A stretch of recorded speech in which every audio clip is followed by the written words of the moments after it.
economia brasileira vem dando sinais de recuperação. A indústria teve um saldo positivo na criação líquida de empregos. Em junho, as expectativas para os próximos 6 meses mostram um quadro menos pessimista entre os 243 empresários gaúchos ouvidos pelo levantamento da Fiergs. A prévia do Banco Central para o comportamento do Produto Interno Bruto teve alta expressiva em junho, mas o crescimento, segundo analistas, virá em ritmo de moderado a fraco.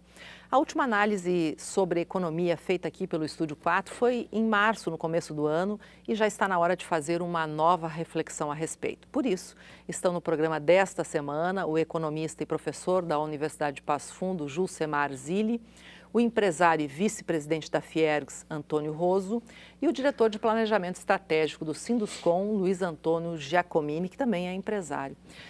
Sejam todos bem-vindos ao programa desta semana. Professor Julcemar, a gente sempre começa, não é, nosso programa de economia contigo, porque a gente precisa fazer aí uma análise, contextualizar um momento. A economia tem dado mesmo sinais de recuperação? Que sinais são esses?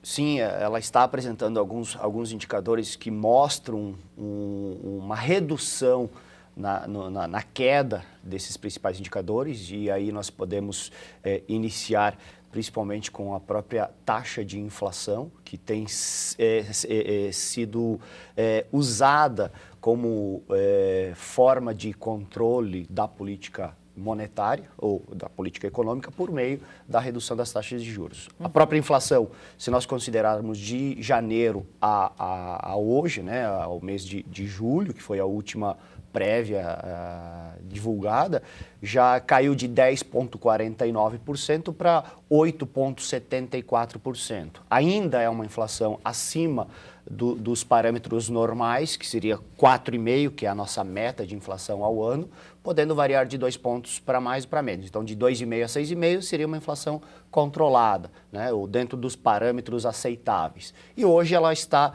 sendo projetada em torno de 8,74%. Então, isso já mostra que os preços começaram a se acalmarem, né? Eles estão começando a retrair. A partir do momento que você tem essa retração, o Banco Central já pode começar a alterar as taxas de juros. Que é o que, aliás, os empresários especialmente estão pedindo. Exato, porque como o Banco Central tem usado a política monetária por meio da taxa de juros para controlar a inflação, a partir do momento que a inflação começar a cair, e ela já está demonstrando isso, nós já começamos a ter perspectivas positivas de queda na taxa de juros. Automaticamente nós temos um aumento nos investimentos e uma possível redução na taxa de desemprego. Então, esses indicadores já começam a aparecer. Seguindo a questão da projeção, né, nós temos que as alterações nas expectativas do Produto Interno Bruto, feitas no início do ano, já apresentaram melhoras. Então, para esse ano, nós vamos reduzir o crescimento do Brasil em torno de 3%. A previsão anterior era 3,5%, então já estamos um pouquinho melhor. Né? E já projetando um crescimento de mais de 1% para 2017, o que no início do ano era uma projeção de queda de 0,5%. Então, esses indicadores já mostram que a nossa economia começou a dar indícios de que está melhorando. E associado a isso, nós temos o próprio índice da Bovespa,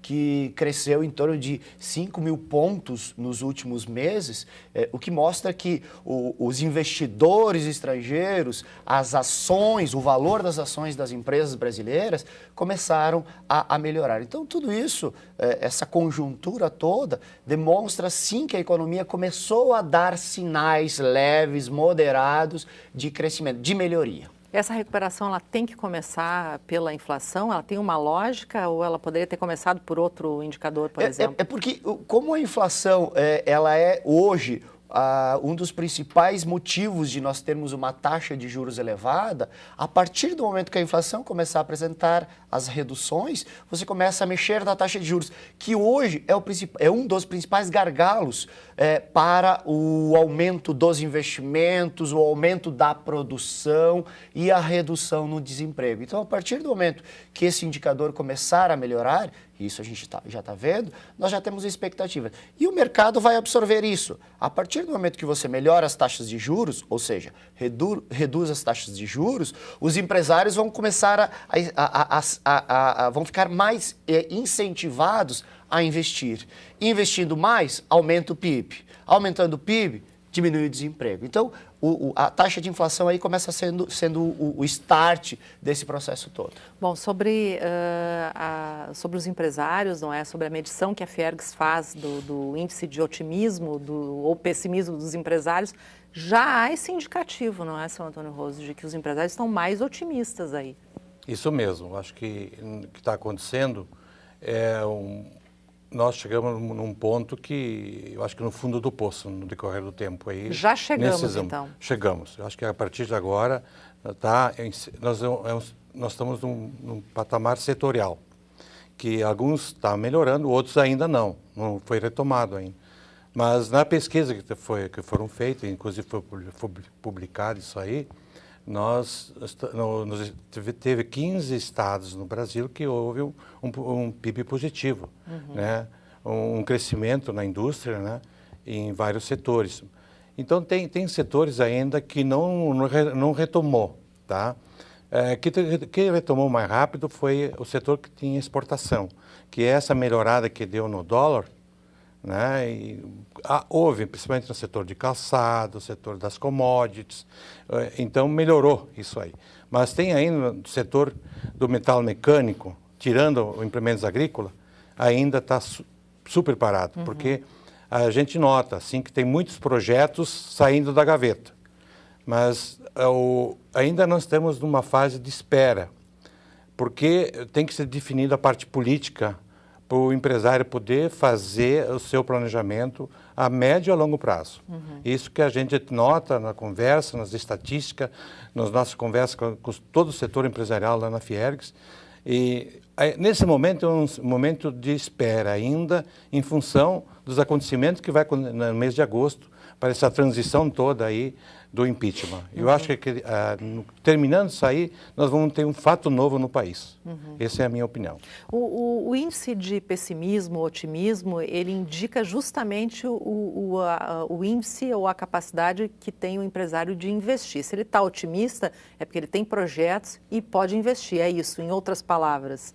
Não, isso é uma verdade, porque ainda está faltando no país, para o empresariado, credibilidade no governo, tá? É por isso que eu falei, nós estamos numa fase de espera ainda. Expectativa. O povo brasileiro, o empresariado brasileiro é o empreendedor. Nós somos os melhores do mundo em termos de empreendimento. Mas o que está faltando? Que falta política. Né? E a política, nos últimos 3, 4, 5 anos, nós não deu para fazer nada em função essa inconsistência de poder fazer um planejamento que eu já falei. Então, eu acho assim, que nós podemos continuarmos e terminar esse mês, como eu já falei, eu acho que nós vamos ter um fato novo no país, onde tem um crescimento, com a queda da inflação, e evidentemente que os bancos também têm que acreditar mais um pouco também no setor privado, de dar financiamento, porque os bancos hoje se recolheram, os bancos hoje não emprestam. E quem vai buscar dinheiro para financiamento, poder tocar a sua indústria, é impossível pegar, porque não tem nada que rende quanto igual o juro hoje. Ele produzindo não vai ter um ganho para poder pagar o juro. Então, cada vez fica pior. O empresário que vai ao banco pegar capital de giro pagando 20%, 22% ao ano, ele se atola cada vez mais. Então, é preferível ele ficar numa expectativa de aguardar, né, um futuro que a gente possa, os juros abaixarem, que possa buscar um juro adequado a longo prazo, aí que nós vamos ter uma retomada da nossa economia. Até mesmo a questão de você ter um juro alto, às vezes o empresário ele tem o recurso próprio, não precisaria do financiamento. Mas como não há rentabilidade no negócio que seja superior à rentabilidade que ele recebe do juro hoje, ele acaba deixando o dinheiro lá aplicado, aguardando o novo cenário para daí sim tomar uma decisão. Se investe, você pega esse dinheiro, investe, se pega mais dinheiro emprestado dos bancos para investir. Agora, então tudo isso fica letárgico, né? Fica parado enquanto essa decisão não sai. A gente já falou em outros programas, né, professor, que na verdade não é falta de dinheiro. O dinheiro está aí, mas as pessoas estão com medo de investir. Exato. Essa é a realidade. lógica. Seu Antônio, o senhor falou que a situação vem de 4 ou 5 anos. Se não me engano, posso estar errada, mas a indústria foi o setor que primeiro sentiu a crise.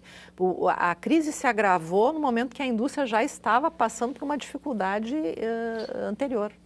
Evidente, né? Quando o povo perde o poder aquisitivo, automaticamente você vai acabar produzindo menos. E com o dólar baixo, automaticamente você tem menos exportação. Isso que aconteceu hoje na indústria brasileira. Você nota, no setor do agronegócio, como houve preços bons nos produtos agrícolas, permaneceu, porque houve um consumo, houve exportação. Mas na parte interna, onde você produz no teu PIB brasileiro, automaticamente caiu de uma forma tão drástica que você não consome, abaixa o setor produção. Então, não houve também nem investimento na própria indústria. Você não consegue investir em equipamentos novos, poder melhorar a sua tecnologia em função de você tem que produzir para poder sobreviver. Isso que está acontecendo quase em todos os setores. Evidente que aquele setor que ele produz globalmente, ele tá privilegiado, diria, até em função de ele poder exportar, não só vender no mercado interno. Bom, antes da gente dar mais dados, não é, especialmente sobre o PIB, Giacomini, na construção civil, qual é o momento atual da construção civil? Você sabe que a nossa crise não foi da economia, a nossa crise foi na política. Teve um governo que, para se reeleger, vendeu uma ideia que nós vivíamos num país rico.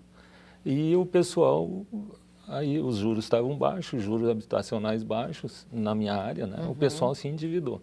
Uma consequência que houve, nós vivemos numa região que não depende tanto de mercado como a metal mecânica. Nós temos uma região que tem a soja, que exporta, é uma commodity que tem valor, é muito forte. Agronegócio, e está com produtividades impensáveis 10 anos atrás. Então, a produtividade, nós temos tido bom clima e tem uma renda no campo, e tem dinheiro à vontade aí. Mas o que aconteceu? Uma coisa que deu para ver nesse último feirão da Caixa, tem várias faixas de imóveis lá à venda. E tinha os Minha Casa Minha Vida, umas faixas que é a que eu trabalho, na faixa de 300 mil, e imóveis de valor alto. Os Minha Casa Minha Vida não tiveram demanda. Por quê? Porque esse pessoal que consome, embora o pagamento da prestação seja próximo a um aluguel, esse pessoal está endividado. Ele foi naquele canto de sereia, comprou 1000 coisas, encheu a casa de badulaque, que gasta energia elétrica. A energia tinha sido baixada de preço para também turbinar a eleição. Aí a energia sobe e esse pessoal está pagando tarifas e não está conseguindo pagar suas mensalidades. Então esse pessoal sumiu, não apareceu para comprar esses imóveis. Agora mesmo porque não tem nem financiamento para Minha Casa Minha Vida. Tem financiamento. Tem gente fazendo propaganda todo dia aí, Minha Casa Minha Vida, apartamento é 100 mil, prestação de R$200, que é mais barato do que um aluguel. Mas as pessoas não conseguem, tem que ficar morando com a mãe lá, porque não consegue pagar a prestação. Ele está totalmente comprometido com as prestações. O que acontece na minha faixa? Tem financiamento, os bancos estão de novo aí, forçando o investimento imobiliário e com juros mais ou menos iguais. Aliás, o governo anunciou, não é? O governo, o Banco do Estado está aí forçando novamente o crédito imobiliário, o Bradesco está aí forçando o crédito imobiliário, porque ele capta um cliente cativo, né? O que aconteceu? Na minha faixa, a venda que está acontecendo é para pessoas que são empregados públicos, que ele tem certeza que ele não vai perder o emprego. A certeza de investir em imóvel continua, que é um bom negócio. Toda pessoa que compra um imóvel, ao longo do tempo, ele vê que teve ganhos. Então, essa certeza continua. Mas quem é que está comprando? É a pessoa que tem certeza que ele não vai perder o emprego, que ele não vai ter outros problemas. Então, normalmente é funcionário. E aquela que tem economia também, que tinha um dinheiro guardado também. Até não se exige. O que está havendo é pessoas que não têm essa poupança. É impressionante como tem pessoas com a renda boa, a renda familiar boa, e não conseguem poupar nada, trituram tudo. Não tem medo. O Brasil é um país onde as pessoas não têm medo. Se ela ficar sem emprego, vai ter algum setor público que vai suportar, ninguém vai ficar na sarjeta. Então, esse medo o brasileiro não tem. E isso leva as pessoas a gastar tudo e não ter poupança. Então, nós temos notado isso. Para vender, eu tenho que ter uma obra que a pessoa vai pagando a entrada durante a construção e, no fim, financia. Esse Então, é o modelo agora, não é? Esse é o modelo que está funcionando e está em ritmo normal. O que as pessoas acostumam? Houve um excesso num determinado momento, pessoas se atacaram a produzir, a comprar, e a gente acha que aquele nível normal, aquilo era uma coisa absurda, não era assim. Então, A crise, de certa forma, foi educativa. Exatamente. Se vendeu essa ideia e a pessoa acredita logo, né? Somos ricos, nós somos um país de primeiro mundo, todo podemos mundo. tudo. Ninguém mais viajava assim. aqui próximo, era tudo para o exterior. E a gente sabe dos velhos tempos, né, Antônio? Para ir para o exterior era difícil, né? Muito Tinha que difícil. pensar, não era. Aí virou igual, ia a Camboriú ou ia a Miami, mesma coisa. Ainda ganhava trazendo algumas coisas com o dólar baixo que acontecia. O cara, nas compras, pagava a passagem. Então, essa ideia de país foi vendida para a gente acreditou e foi. O que nos segurou a nossa região aqui? O agronegócio. Agora, outras regiões que dependem de venda nacional, aí esses setores foram atacados violentamente. Que é cidades como Caxias, né, Antônio? Que é metal mecânico, basicamente, vem num ritmo aquele turbinado e, de repente, sumiu. É tipo o pintor, tira a escada, né? Ele fica lá. Vamos aprofundar mais essa situação, mas a gente vai fazer um intervalinho e já retorna.